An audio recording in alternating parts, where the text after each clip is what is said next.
This thing that I have found is what I would call my gracious space.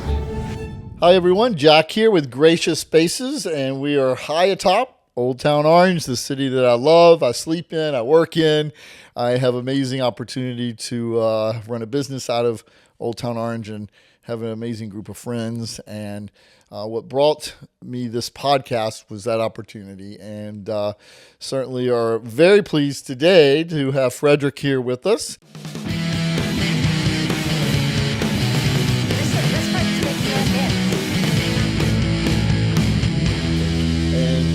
So I'm going to probably just out of nervousness stumble over lots of words because this gentleman is a linguist. Yes. And he studied linguistics. Linguistics, correct. There you yes. go, yeah. And so I'm going to be watching every single, and I'm from the South, so I have a get out of jail free card. Absolutely. A little bit.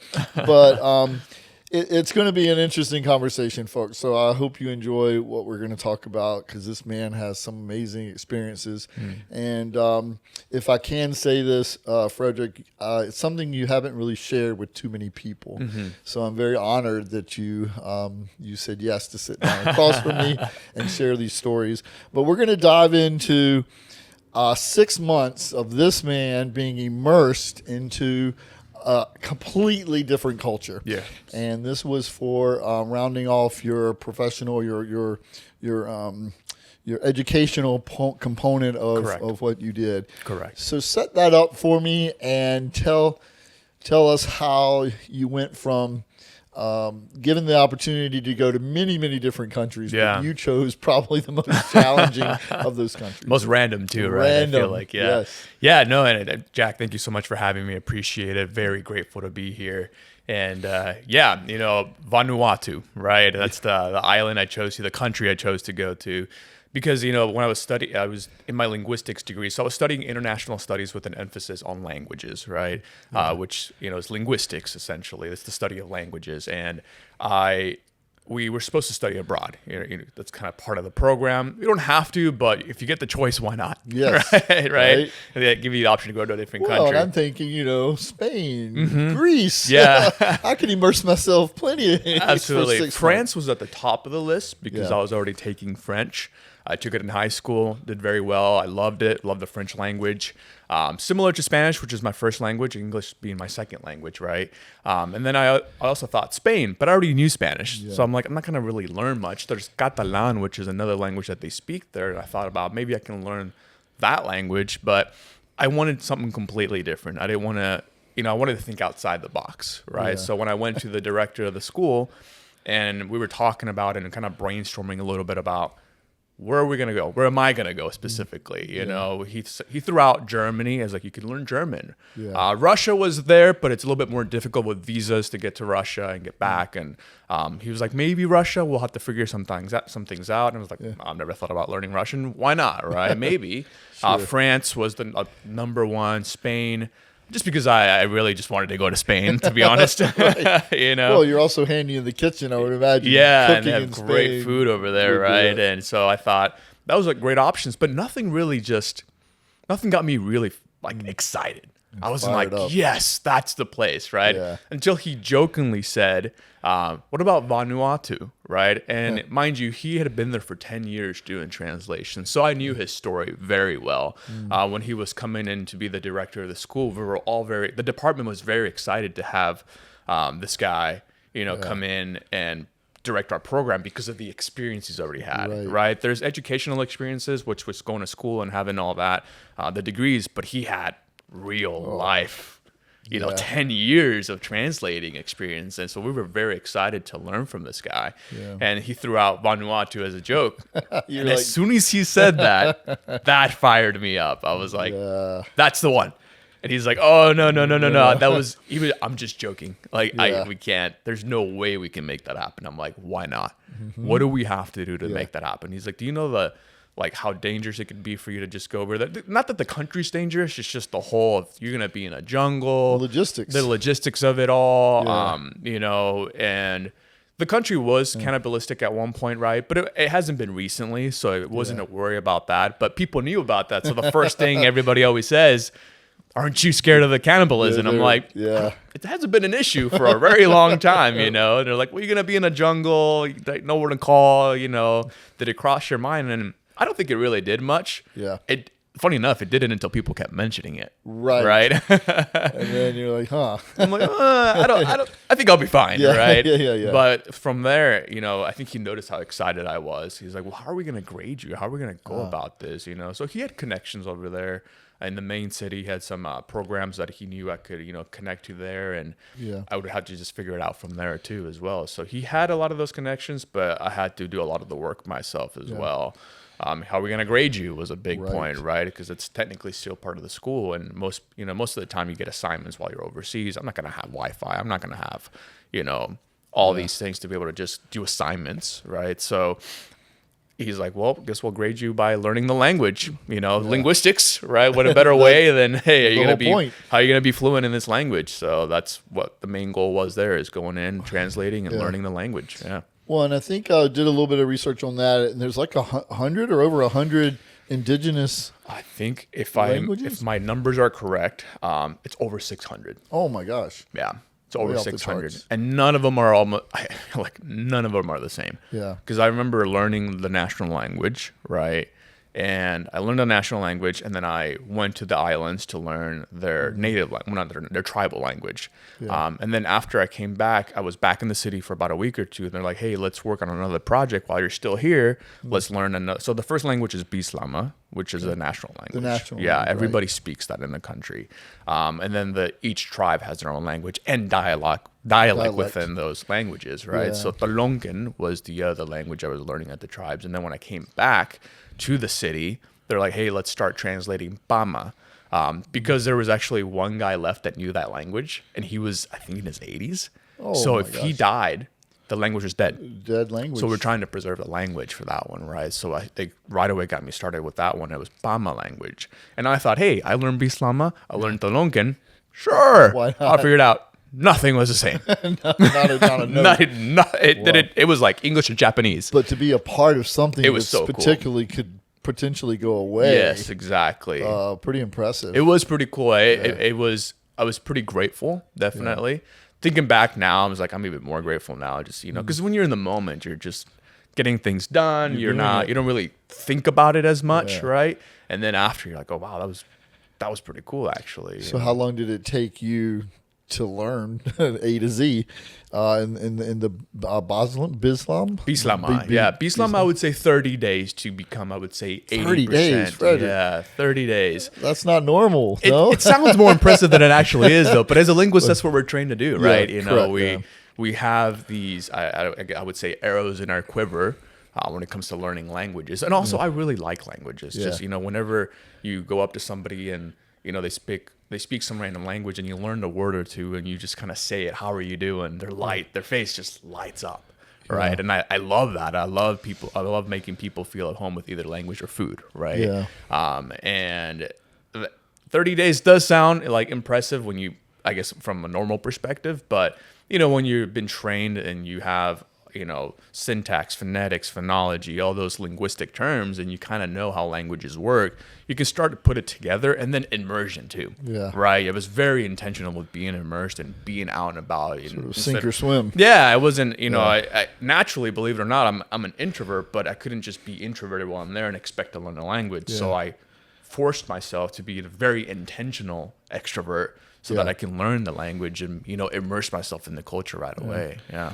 So you set off, a professor agrees, you figure out this grading aspect, you set off to sail, and you're on your way. Yeah. What's going through your mind? Like, you know, what am I about to get myself into? You know, I was, at the time I wasn't thinking about it on the way there. Yeah. Right. It wasn't until I got there that it really sunk in. Right. Yeah. You know, I was going to college in Mississippi, so I remember going from Mississippi to Texas because that's where my family's at, and kind of saying my hellos and goodbyes. Yeah. And then from there going to California, where he was at. He actually had moved schools already. Okay. He got hired at a different school over here in California. So at the beginning of my journey, he had left the school. Yeah. And I was like, well, what am I gonna do now? Right. You know? I was like, up. the guy that's sending me is gone now, right? And so that actually threw me for a loop for a second. I'm like, this is like my main. But I was like, whether no matter where he's at in the States, it doesn't really matter at that point. Adjust, I guess. you course correct. Yeah. So then I came to California and stayed with him and his family for I think a couple days really, and just kind of went over a little bit of language, a few things he talked about. It made just the basics of like. What a huge help that he had somewhat gone through this same process himself. Yeah, so I learned immediately the first couple of things you want to learn in language is what is this in their language and how do you say this in that language, right? So wanemya is what is this, and also wanem, I can't think of the last part. Also wanem is like what is this, and wanemya is what is it, or how do you say also wanem, and then you say the word. Yeah, also wanem this, you point at it. How do you say this, right? Ni stop Vanuatu and vi stop Vislama and Vislama. And then it's like wanemya. Yeah. What is this? And then you just slowly pick up those items. Yeah, you just start doing that over and over. So if you just know what is this and how do you say this? I would imagine a ton of respect from them for you to jump over there and immerse yourself into this language. And because there are other expats and correct. And they always thought I was Marine Corps, expat, or a missionary. Okay. That's what they kept asking me every time. Oh, if you were one of those. Yeah, if I was one of those three. And I'm like, nope, none of them. Just here. So they just kept, you belong to America, which means you belong to America. Yeah. I was like, yep, that's where I'm from. Was there any crossover of challenges, of misunderstandings in language or mispronunciations of... Yeah, the mispronunciation was definitely one of them, right? But luckily, with the Latin roots that I have, and Spanish being my first language, there is a lot in Bislama. It's a Tokpizin language is what it is, which is a mix of other languages, which is a mix, I would say, of Spanish, French, Pidgin, a little bit of English too in there. So if you just kind of have the basic, which I kind of did, luckily, I was able to learn a lot. And then once you learn that, they don't really have any past tense either. You kind of you're like, oh, I don't need to. It's a very basic language, actually. That's another thing. A lot of languages are a little bit more basic than others. So as soon as you know that, hey, don't overcomplicate it, just make it simple, it really helped me out as well. So that probably helped you pick up a few of their ways of thinking or protocol pretty quickly. Yes, exactly. No, I mean, it's an island, so it's very chill, right? So not a lot of like, it was like, just don't worry about it. Don't overthink it. You know what I'm saying? Yeah. Just whatever feels natural. I'm like, all right. One of the things when we chatted prior to you coming on was they had this really wonderful hospitality need to make sure you were okay. And what can I get you? What can we do? Yeah. Some of the nicest people I've ever met from the get-go, immediately, right? They welcomed me like I was family. It was actually quite different from, the United States. Obviously, I grew up in the South, so there's that Southern hospitality, right? So I felt more like I was in the South a little bit as well, which I was going to college in the South, so it wasn't too much of a switch, but from a whole different country, a different culture, it did feel very homey right away, just because they were so welcoming. I was different too to them, right? This American coming over to learn their language and study them. So they were very... I don't want to say humbled, but some of them were like almost honored, like, "Hey, thank you," right? They were very grateful. I would say, and I was like, "You're grateful. I'm grateful. Thanks for being grateful. Yeah, for allowing me to, and accepting me right away to be able to come in and learn everything." In a part of all that gratefulness, were there any incidences where they, because you are very grateful, and I know you're a little bit well enough to know if someone says, "What can I do?" "No, I'm good. Yeah. Is there one instance that just stands out there that they just needed something from you? Yeah. That you finally said, "Okay, this is what I would like." Yeah. Two of them stand out. One of them was, after being, I would say, after I spent some time in, the main city, Port Villa is what it's called. And that's where I learned the language. And then I went to, I guess, completely immerse myself in the jungle, and Ombrim Island is the black magic island, right? Let me ask this what's on my mind for knowing the main city there. It's not like they didn't have modern amenities. I mean, there's grocery store, there's banks, absolutely. things like that. Yeah. But you were in the remote of the remote. Yeah, so in the city part, I mean, there's tourism, and it's port, so it's just one port, really. Yeah. So part of the island is there's some hotels there, there's bars, there's grocery stores, and stuff like that. But there's markets, but they're open air markets, right? Yeah. That's just like that part of the city. The rest of the island is pretty remote, I would say. Just that one little part is just like that for all the port and export and imports that they do, right? But then when I went to, I really wanted to immerse myself. So after the 30 days, and I, took that small boat that we talked about before, and to just the middle 23-hour boat ride into just Ombrim Island, right? And that is as remote as you can get. The Black Magic Island, right? Yes. And people are like, why would you pick that one? I was like, because that one sounded the most intriguing. That's the one you don't go to, they said. So I want to go to that one, right? Figure what it's all about. Yeah, right. Yeah. And if I'm going to immerse myself, let's go for it, right? And obviously people live there, so it wasn't like I was going alone, and I was like, there was nothing to do there. There's still some studies to do there, right? Sure. But back to your question of like, making me feel at home. I remember after probably 30 days of being in the jungle, they did everything to make me feel comfortable. They had an extra hut for me, so I was able to stay in that one, right? They actually built a tiny little lock for my door. So I could feel safer. Safe. Yeah. Oh, wow. And none of them had locks. Like, that's not a thing, but they made a makeshift like lock so that I can close it from the inside and lock my door. Why do they do that? I don't know. They just wanted to make me feel comfortable just in case. Comfort level. Yeah, my comfort level. And that's their idea of being comfortable. Yeah, probably. It was like, hey, he might want to lock his door, I guess, right? And I was like, does anybody else have this? Or like, no. I'm like, well, thank you, right? And so tell me, did you end up locking it? I did lock it. Okay, I'm like, it's already there. Let's lock it, right? Yeah, it would, it would be rude not to. Yeah, since they put it there, right? And not only that, I mean, it was a lock, right? So you could have just kicked the door in. Really, just a hard shove would have opened the door, to be honest, right? But just for my own peace of mind, I guess, too, at the same time, it did. It's funny how our brain works, right? Just that little thing made me I didn't think about it much at that time, but it probably made me feel 100 times more safe just by having that little click on there, right? But as far as, comfort level, they kept always asking me, hey, after 30 days of being in the island or being in the jungle, they're like, all right, you've been here for 30 days now. We've got a little bit more to go, right? What can we do to make you feel more comfortable? Is there anything that you don't like? No, I'm not going to say there's this or that, right? I'm in the jungle. How picky can I really be, right? And I'm just grateful that they have a hut for me, somewhere to stay, and they're taking care of me. They're feeding me, right? They're teaching me their ways of going and hunting and fishing and gathering and all these things. So I'm super grateful, and I'm not going to say anything, but I think they just really wanted it. He kept... Philippe was his name. He was like, there's gotta be something. Like, you're not from here. You're in a jungle. He was actually very aware of my situation too, which was funny. In what way? What do you... Of like, hey, you're not from here. You're in the jungle. There's gotta be something. I see. Yeah. He understood what I was feeling. And so he was very aware of how, the difficulties. Yeah, it must be for me, right? Even though that's his daily life, right? Yeah.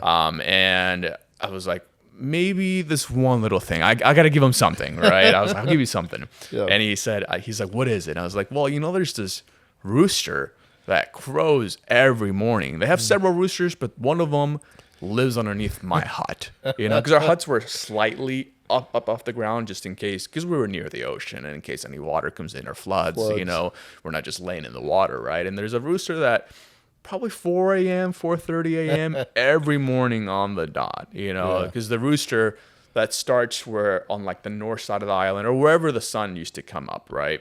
The sun would come up, and that first rooster on that side of the island would crow. And then it would trigger an alarm of all the roosters throughout the island. You could hear them from miles away, And that one was the 4:30 a.m. one, I think. And so it was underneath me too. So, think about how loud that was underneath my head.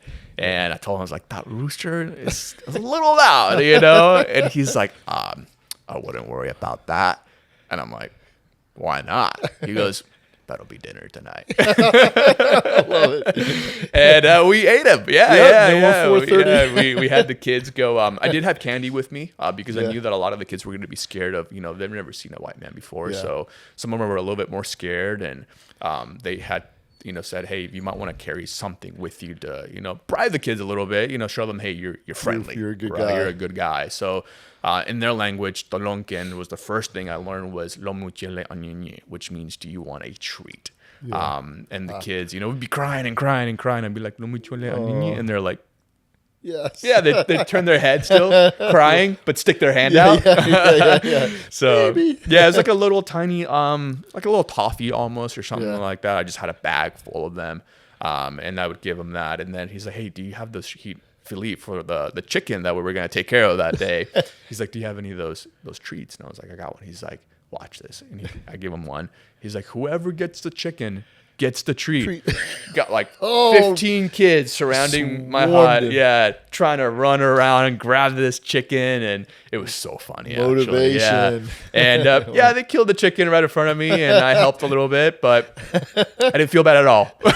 I love animals, but he had to go. Now wait, helping means like plucking him and cutting him up, Well, plucking him, and I mean I grew up in the South a little bit, right? Yeah. So I'm used to a little hunting and fishing and all that. Sure. So I didn't mind it as much, but I've never actually plucked a chicken before, right? And I had a personal vendetta against this specific chicken, right? So it tasted a little bit that much better, right? I'm sure your time you were waking up anyway. Yeah, 4:30. yeah, because you get used to. Yeah, you go to bed at sundown, which could have been, I think it was 6 p.m., 7 p.m., 7 p.m. I think it was. So I mean, I've never been asleep at 7 p.m. in my life, right?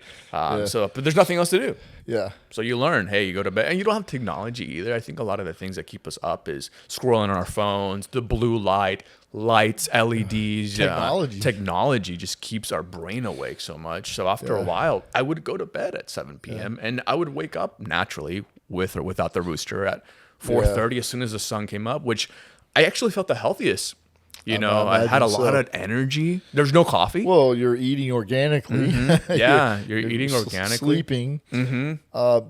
So they gave you a specific name because they did. Yeah, tell us a little about that. There wasn't much to do, right? Except for work on the translations, and I would meet with different. So within one village, there'd be different tribes. Yeah, because you're still there working. Yeah, right? yeah. You still so there's different tribes within a village, and I think a lot of times people think tribes is all different villages. No, it could be one village, and there'd be multiple tribes. It's essentially, they just call them they're families, but they're almost called tribes. Right? So it'd be one village, and there'd be 12, 13 different tribes. But they all have different family backgrounds. They might be one of them married from one part of the island or from a different island, actually. So they might have a different dialect too, right? Or they might still speak Bislama, but slightly different. So I like studying that. How do you speak it? How would you say this, right? So I would go around and learn the language as much as I can. And I'm sorry, what was the question? I completely blanked out on that one. Yeah. So, gosh, now here we are. It's like my brain starts to go. It's like all the stories. I'm like, wait. Well, they gave you a specific name. The name, yes. Yeah. So I would walk around a lot, right? Yeah. And I was pretty bored at the same time, and I would get a little bored. And that's such a privileged thing to say while being in a jungle with tribes, like. I was bored. What I'm saying? No, yeah. So, learning the language, being bored helped. I had to learn it quickly and because I had nothing else to do, right? So, but I would walk around. I like exploring. I just love walking. I love exploring. I'm in a jungle, right? It's like how many people have seen this island or these parts? I'm that kind of person. I'm like, who else has seen this? Yeah.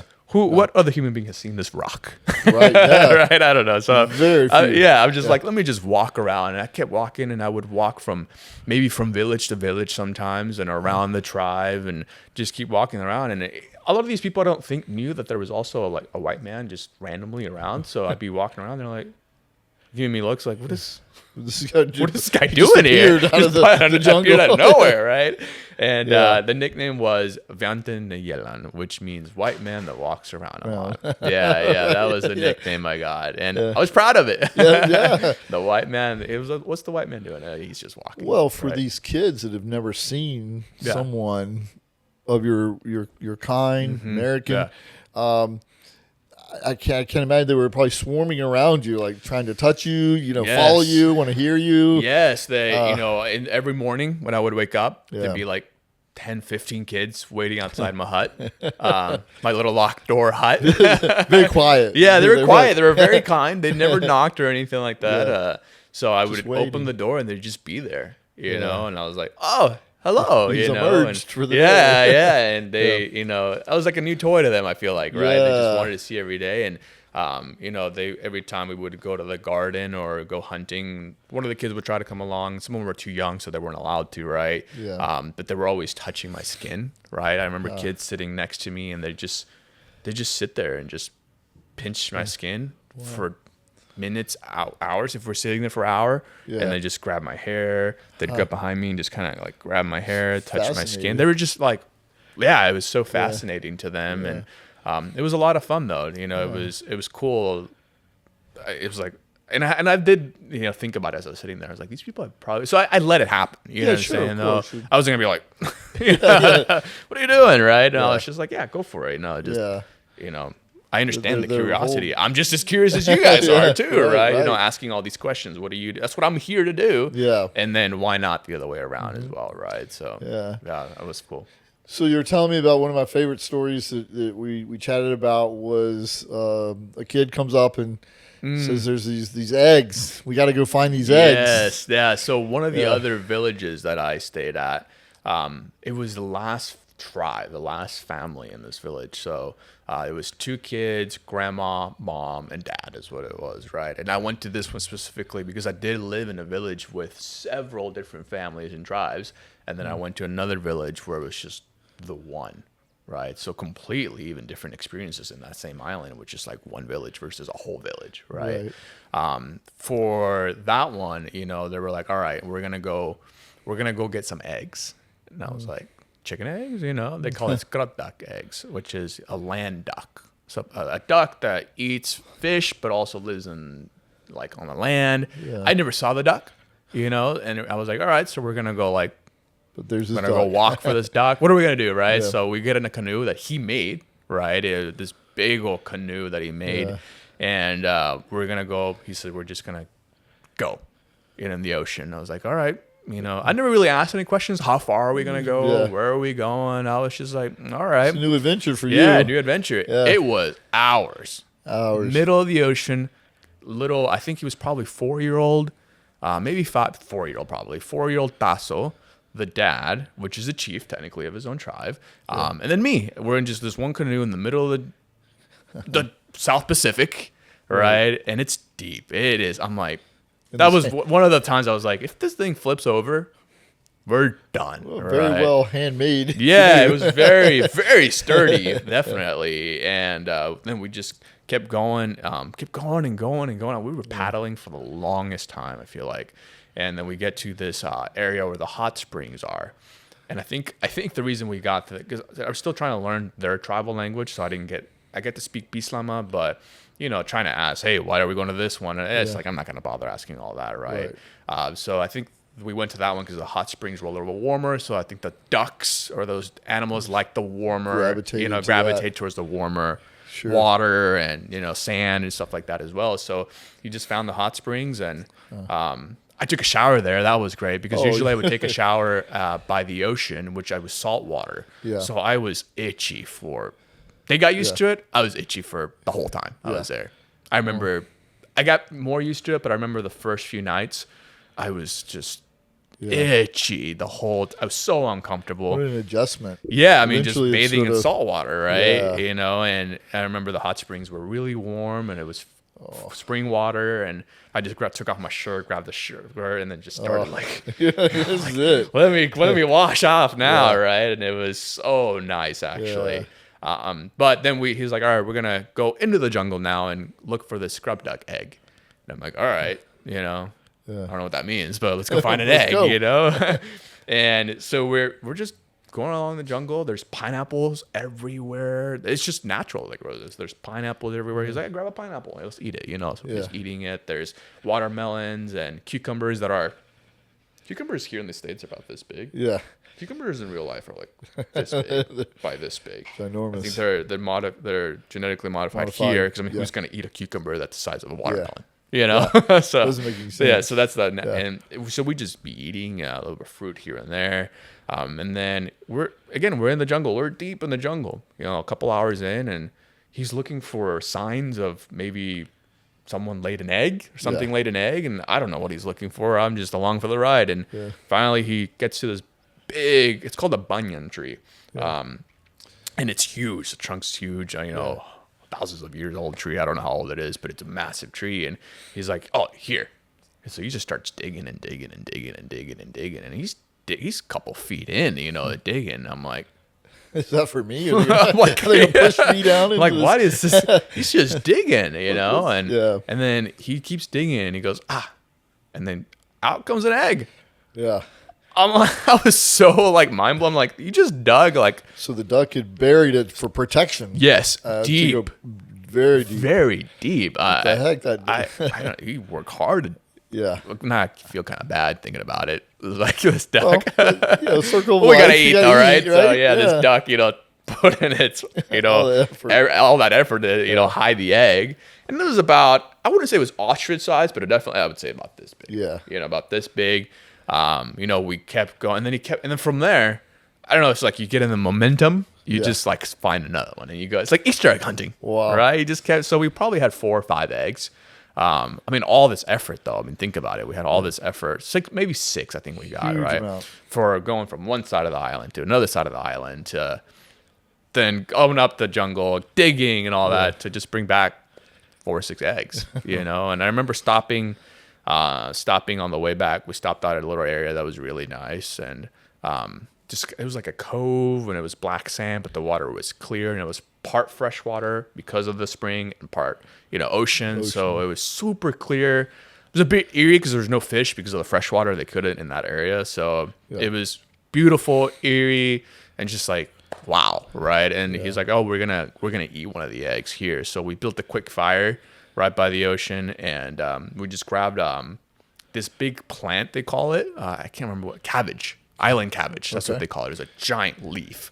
You can use that for the bathroom. You can eat it, or you can wrap things with it and make baskets too. So this giant island cabbage, and he wrapped the egg on it, you know, tied it, and kind of, you know, closed it in, and then we put it on the fire, just kind of roasted the egg on that.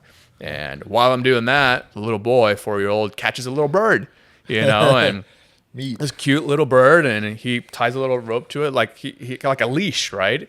And I'm like, oh, he's got a pet. Yes. And he comes up to me and he goes whack, and just whacks the bird right in front of me, and I'm like, oh, it's food. I wasn't expecting. I should have known, but I wasn't expecting it from a 4-year-old little kid to just go for it right there, right? Yeah. And I'm like, oh man, I was almost like petting it. I was like getting attached to this little thing already, right? I was like, it's so cute, right? And he just whacked it like it was nothing. It was dinner, right? It was lunch, is what it was. So we unwrapped the egg with the cabbage. You know, we unwrapped it, cracked it open. I remember it was so hot. It was so good. It was fishy and eggy and full of nutrients, right? And we were just kind of, you know, it was yolky. It was kind of like a soft boiled egg, right? And then with roasted that little bird. And so it was, and how far into your trip was that? Toward the end? Of the egg hunting trip, or the whole 6? That was probably, I would say, timelines, to be honest. Like, it's just kind of, it just fused. I probably month 2, 3 maybe. Wow. The timelines, when you're there, I didn't really keep track of what day it was. And was there a point where that transition from American food and I mean, that had to be a tough time to with withdrawals, I would imagine, on some things that we have here and we take for granted. I mean, there's no sweets, right? So there's no chocolate. Yeah. You know, I had mentioned before, I didn't really like chocolate before. Yeah. But then for not having it, I really like chocolate now, right? And I think it's just like, even though it was a short amount of time, it's just like you're grateful for those little things, right? Yeah. Grocery stores, you know, we had a lot of fish. didn't really have any. There was no beef, so we didn't have any beef, right? There was no cows or anything like that. We had pork, liver pork, because there's some wild hogs or wild boars that'd be running around. So we had quite a bit of that, eggs, and just a ton of potatoes and.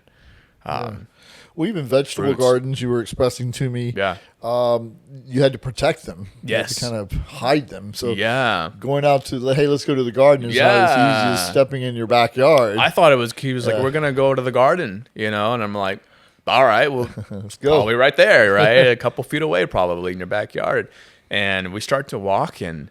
We start to go up the mountain, up the volcano. So this island has 2 volcanoes. So the mountain is technically up the volcano, is what it is, right? Yeah. And there's a couple of reasons why they do that. So I was, we started walking, and it's hours in. I'm like, I thought we were going to the garden. Let's go get veggies. And the garden is up the volcano, maybe an hour, 2-hour hike, right? One was for protection. This is my garden. I'm the only one that know where it is, kind of thing. So nobody else can come take my garden or stuff from my garden. Number 2, the soil was richer. I think there was better soil closer to the volcano, so it allowed things to grow better, right? So these are active volcanoes. They're very active. Yes, very active volcanoes. And I did get a chance to go to one of them, which was really cool. But, that garden, we'd go up, and it was so cool the way they had the garden too set up. They had all these stilts, and they meticulously wrap plants that would grow over the garden because when it would rain, it would be acid rain. So it would have to protect the garden so that when it rained, it wouldn't burn the fruit. And you could see the holes in the from the rain. From the rain. It was crazy. Yeah. I mean, you yourself got burned, I would imagine, being in it. Yeah. Luckily, I didn't really experience. I didn't go to during the rain season, so I didn't. I did experience it when I drank some of that water without cleaning it one time, and I had a massive ulcer whole thing in my mouth because the water was acidic. It was very acidic. Yeah. They're used to it, so they're not having to iodize it or something like that. On top of that, you're eating acidic fruits. Mm-hmm. Yeah, mangoes. Mangoes every day for breakfast, lunch, and dinner. Yeah. Breadfruit and stuff like that. But the mango was definitely one of the acidic ones that I had every day. Yeah. So you're hiking, finally get to this garden. Yeah. And he starts to take the machete, and we're grabbing bananas, we're grabbing sweet potatoes, he's grabbing a lot of cabbage plants, a lot of the plants or the cabbage, island cabbage as well. Yeah. I believe some of it, I didn't know at the time, but I think he grabbed some not taro. He did grab taro. He grabbed some, what do they call it? Oh, the kava. The kava roots, some of that as well. Yeah. But I remember specifically bananas. There was a lot of bananas. So I remember him here's your giant stalk of bananas. It had 10, 15 bananas on it. And he's like, this is what you're carrying back. I'm like, all right. And a lot of firewood too. It would bring a lot of firewood too, starter.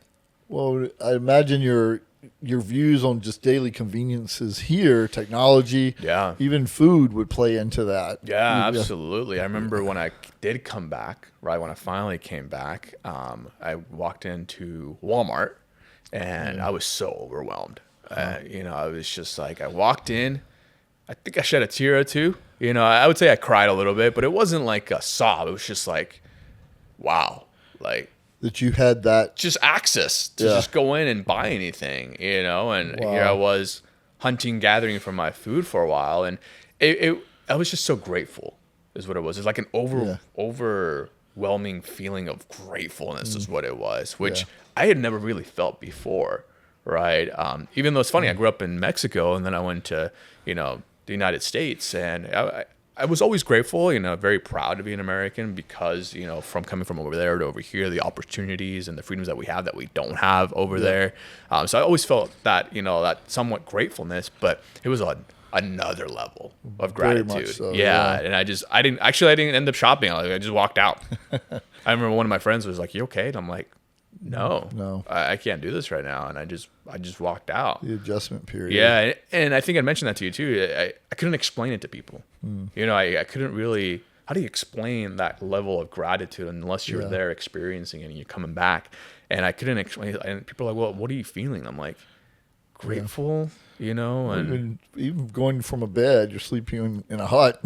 Yeah, you're still on the floor. I slept on the floor when I came back. I slept on the floor for another year, I think, which is funny. Is like I wasn't there for a year, but I just felt so comfortable with sleeping on the floor. I slept on the floor. I'd never used my bed, and I felt way more comfortable sleeping in the living room on the ground. And I think it's better for your back too, probably if you do it the right way. But I just felt really good about that.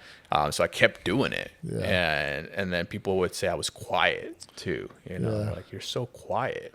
I'm like, I'm processing it. I'm still processing. You know, we take all these things for granted. Maybe. We really do. We really do. Going into the coffee shop. I remember the coffee shop the first time I went into. I haven't had coffee in such a long time, and I was there, grabbed a latte or something, is what it was, and I was just sitting there. It was a bunch of our friends, and they're all talking. I didn't say a word, and then one of my friends pulled me off to the side. They're like, "Hey, you okay?" Yeah. I'm like, "I'm great." Like, you're not saying anything. Yeah. And I was still processing, you know. I was like, you don't understand, you know. It was, again, though, it was surreal coming back, but it was also, I had more of a reverse culture shock. I was more shocked coming back than I was shocked going there. Because I felt like I knew what to expect going there. Like, I'm going to be in a jungle. There's not going to be much to do. You know, I already kind of knew all that. But I realized. How long did that period last, or is it still? Because this was the whole journey began how many years ago? Oh, this was probably 9 years ago now. 8 years ago. Time flies. Yeah, it was 8 years ago. You still find yourself reflecting back? Yeah, you know, I don't really talk about it as much. So when I do think about it, I'm like, whoa, like it all just comes back again. I have journals that I can read and look at again in a language, and because I did document a lot of it, and I had a GoPro that had a little solar powered charger, so I can look at the pictures and stuff like that. So that was really cool, and I get to re-experience that again. Even just, you know, you and I talking about it and kind of rethinking about, you know, all that stuff. Like, it all comes back, and it's not that I don't like thinking about it. It's just like, it's not really like a normal topic of conversation, right? It just doesn't come up randomly. Yeah, by the way, you know, lived in the jungle for almost half a year with tribes, right? So it's not like a normal thing to talk. And I don't try to just sneak it in there either. You know what I'm saying? Right. You know, even when you're talking about doing the podcast, I was like, I got to talk about myself. You know what I'm saying? It's not that I'm not comfortable doing it. It's just not. It's not normal for me to just talk about it as much as I have before. And funny enough, though, when I did come back from the jungle to the school, it was a big deal. So I was in the city newspaper, and the school website was like the whole thing, my article. So it was a lot of that too. So people would, in the city, in Jackson, Mississippi, everybody read the newspaper. So every time because I was a server too at the time, I got a job as a server. People were, weren't you the guy at the jungle? And I'm like, yeah. The guy from the jungle. You know, so I did talk about the story a lot during that time. But as soon as I left that, and, you know, just life went on, I didn't really think about it as much, you know? You must have just come back with this enormous shift in perspective. Absolutely. To what we encounter here on a day-to-day. Yeah. So would you go back? Absolutely. Huh? Yeah. Trying to figure out the logistics again, right? You know, would go to the Port Villa would be great. Just, you know, go again, just so that my wife I would love to take my wife. You know, it's like, hey, because it's like trying to show the pictures and explain it. It's not the same. It's not right. The same. No one else experienced it with me, I would say. But trying to get to the jungle, I don't know how we would go about that. I'm not going to put it on a 23-hour little small boat. That's very dangerous, right? Well, your journey back home, you almost didn't think you'd make it. Yeah, we hit a storm, though. On the way there, you know, it was great. Sunny skies, sunshine, clear seas, beautiful night sky, 23 hours. Doesn't sound like a long time, but on a boat that's really small, it's a long time, right?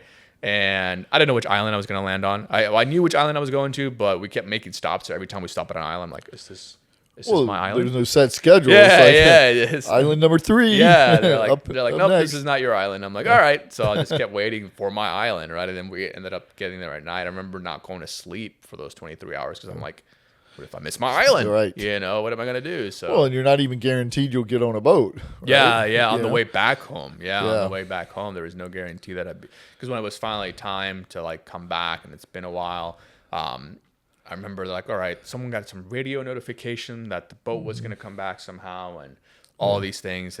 But I had to check. So for about, I would say, couple of days, maybe a week, I would get up in the middle of the night. I had a little like Casio watch that would beep, and I set an alarm for every couple hours.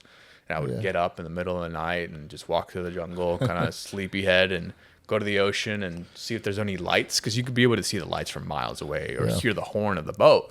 And I'm like, no lights. So then I was like, maybe another 2 hours. So by that time, well, that's what I was thinking when you were talking about the roosters crowing. The silence, it's just got to be this amazing thing in itself. There's no city noise. You hear just miles and miles away. Yeah, you do. So, I figured, I was like, I'll be able to hear from miles away. And like you said, there's no, like I mentioned before, there's no guarantee I would get on a boat, right? So, and because it could be too full, right? If the boat was there to go drop off, goods, supplies. Maybe rice and supplies and stuff, but people will also get on the boat because each island had its own kind of trade, right? So some islands had baskets, some islands had ading things, which were like these little carved out, like what do you call those, charms or necklaces or tikis. They almost look like tikis, right? But they call them ading things, right? So each island had their own like trade. So a lot of the males typically, but sometimes women too, right? Would grab this whole giant, thing of baskets and then go to the city and sell it at the open market and then come back. So depending on how many people were on the boat, it's like boats at capacity, right? So I remember the boat finally arrived. It was early in the morning and they're like, we have no space. And I'm like, what do you mean you have no space? Like, I got to get back to like the city so I can get back home. Like I'm done in the jungle. I'm not going to do another month or 2 months. I was not ready for that, right? So they're like, well, we have no space. But we already knew that there might not be space. And they're like, well, let's bribe them a little bit, right? So the family I stayed with, he knew that the one bribe, what would work was kava, right? And that kava drink that we talked about. And I had a big old jug of it. And the captain, I was like, what if I gave you this? And he's like, he grabbed it to try it. He's like, oh, this is good. And he gets on. I'm like, I just gave the captain like kava, which is a very... Who's drinking it? Yeah, euphoric drink, muscle relaxant, Maybe that next boat might be a good thing. Yeah, and he just chugged it. And I'm like, I guess I'm getting on this boat, and... Probably helped his journey probably because we hit some rough seas on the way back. That was crazy. Well, you were tethered to the boat at one point, right? So I remember, we were there, we were on our way and the sea started getting rough, and then a storm came in and the water's the worst part. The rain is like, okay, it's just rain, right? But the water was so choppy and the boat just kept going up and down. And again, it's not a big boat, right? It's I don't know how big, but it's think of a shipping container size, and that's the size of the boat almost, right? That's not very big when it comes to. There was probably 50 people plus with on there. Other stuff on the boat. Yeah, and there's stuff on the boat, so it's packed.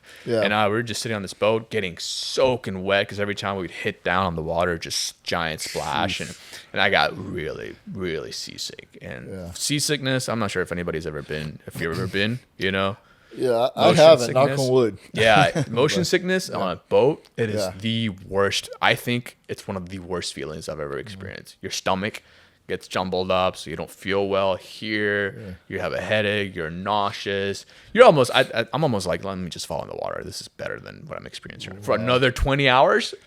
I've been seasick for. I was like, okay, it's another 30 minutes. I'm done, right? But this was like, I got to do this for another 20 hours. I'm like, I don't know if I could do this, right? Yeah. And so I was just on the side of the boat, just puking my guts out the whole time. And there's not much to. There wasn't much left, So I was just on the side of the boat, and every time the boat would go down, it would touch the water too. That's how, and the water would just come up and it's spine. And actually, that part felt good.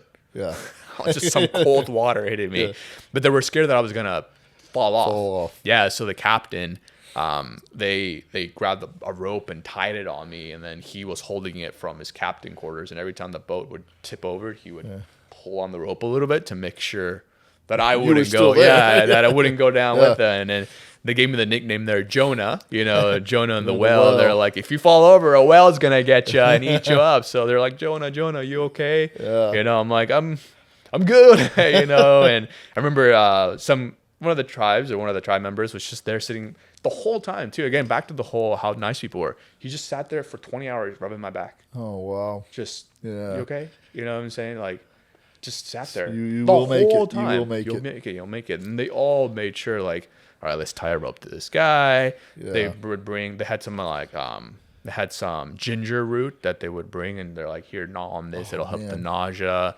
And I tried. Actually, I used to like ginger. After that, I didn't like it for the longest time. It took probably 5 years for me to like ginger again because I associated it to that nauseous feeling and the way I felt. But you know, it was too late. But the ginger didn't really work at that point because it was ginger's like pre. Yes. You should probably take it before. Yes. Not during. I was too far gone. Maybe it helped a tiny bit, but once I finally, after those 20 hours, it wasn't, luckily it wasn't like as long. I think it was 20 versus 23 because we didn't stop as much on the way back. I remember that. Stopping actually would have been kind of nice so I can relax for a second, but we didn't stop. This one was a straight shot back. Nowhere to stop. Really. No, we didn't stop at the islands like we did before because they picked everything up already. So now they're going back. And man, when I got back to the port, I was just kissing the ground. I was like, oh my gosh. I actually forgot a bunch of stuff on the boat too. I remember I had gotten a lot of gifts from the tribes, and it kind of sucks that I forgot it, you know? But I was so just like, get me off this thing, right? That I left a bunch of things. I wasn't even thinking right at that time.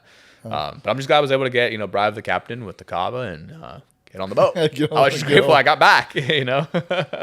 Well, Frederick, let's round it off by any kind of, to me, this is life-changing. I can't imagine what you went through and came out of wiser, older. What's sort of your takeaway? What did you take away from this experience? I had two main takeaways, right? One of them was just be grateful for what you have, right? I think a lot of times we're chasing the career, we're chasing the job, we're chasing the promotion, we're chasing the money, we're always chasing something, right?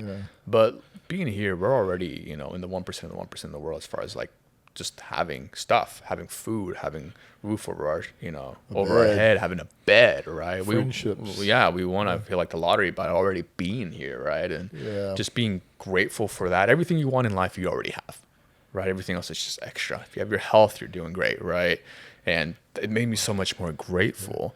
And then another thing that, that we talked about is just, just treat others like you want to be treated. Right. I think you had mentioned it was like they were so accepting and, wanting to make you feel comfortable. And also, I think it's because I didn't go in timid and shy and introverted. Right. I went in smiling, saying hi to everybody. And, like the story we had talked about, and I really love the story, is like there's an old man sitting on a front porch and there's a new guy in town. He comes in and he says, hey, you look like you've lived here for a while. Can you tell me, I'm new to town. How do you, how are the people here? He's like, well, the old man says, tell me about the people at your old town. How were they there?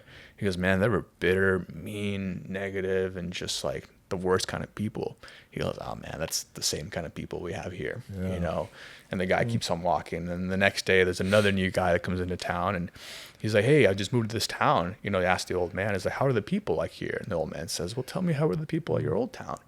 He said, man, they were the nicest, welcoming people, positive, full of gratitude and energetic people I've ever met.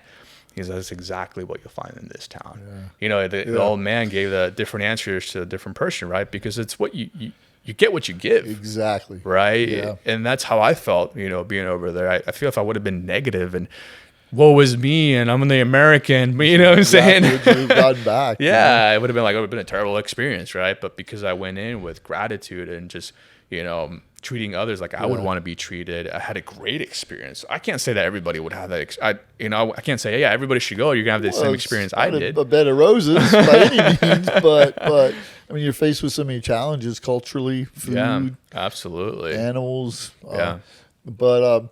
Do you yourself wake up with any sort of mantras or meditation throughout the day to keep you grounded in that mindset? So attitude of gratitude. I'll always mention that my wife and I really practice that all the time, right? It's just sitting there forever feeling frustrated. It just goes back. I think there's no room in the heart for negativity or, if there's gratitude there all the time. I think those two can't coexist. I feel like it's almost impossible to be grateful and feel down or negative or whatever that may be, or have a bad attitude. One's going to overpower the other. One's going to overpower the other. You can't say I'm grateful and have a bad attitude. I just think it's an oxymoron, essentially, right? So just really reminding ourselves constantly that even though things may not always go our way, right, or we're not where we quote unquote want to be in life, that just be grateful for what you have. There's a lot of other people out there that have much less. Trust me. Oh, you've seen much less than we have. And we can just, go home, turn on the air conditioning, turn on the heater, right? Pop in a TV, dinner's ready here. Go to the grocery store, buy chocolate, right? Stuff like that. It's just those little things that are, sitting here in, an orange circle in downtown Orange and just having a conversation with, I'm grateful, right? Because I wouldn't be able to do this in a jungle, right? And they're worried about survival. Right. The theme of my thesis and a lot of the stuff was surviving Vanuatu. That was the name of the whole thing, right? And then here, I'm not really focused on that. I think people are in survival mode a lot of times, but different kind of survival. Very different kind. Oh my God, we could talk about that on a whole new show. Yeah. But yeah, I think it's important for us to wake up with that mindset and thankfulness, Absolutely. gratitude, respect. Yeah. We need that more than ever right now in the world. Absolutely, yeah. So, well, I do appreciate you sharing that so much, with Jack. us. Appreciate it. And you're an amazing guy. I don't know what to put yourself through that 6 months. You know the challenges health wise, the whole deal. Not knowing if you might not be back one day. You got your loved ones here, worried about. You had no contact. Worried. So. I admire that. So thank you so appreciate much. it. Thanks for having me, Jack. I really appreciate it. And you're welcome to come on anytime. Maybe we'll talk cooking next time. Absolutely, yeah. You know your way around. Love to cook, yeah. yes. And then we appreciate you guys tuning in to Gracious Spaces and look for lots of more good stuff coming your way.